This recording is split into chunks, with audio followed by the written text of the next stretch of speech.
I think a lot of people here are hoping that there's movement behind the scenes. Of course, Israeli society and politics is profoundly divided on this question.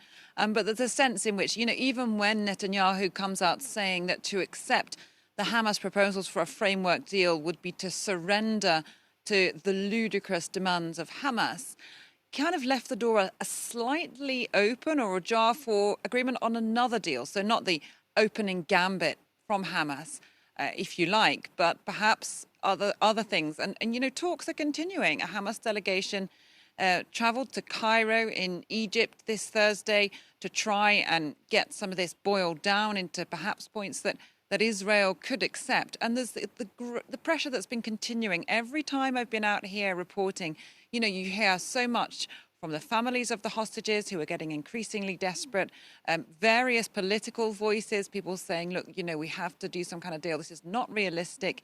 You've got Netanyahu talking of going on towards absolute victory, and the far-right wingers in his government also talking about that. But, behind the scenes, make no doubt about this, that there are talks continuing and options still being looked at about whether there could be a deal sometime in the imminent future. And just very briefly, the pounding of Gaza's southernmost city of Rafah, what's the latest on that? Yeah, people there are absolutely terrified, growing increasingly worried about this war, which is once again closing in on them. Not that it's really ever gone away. They talk about the sounds of explosions and bombs in Rafah. They've been talking about that for months now.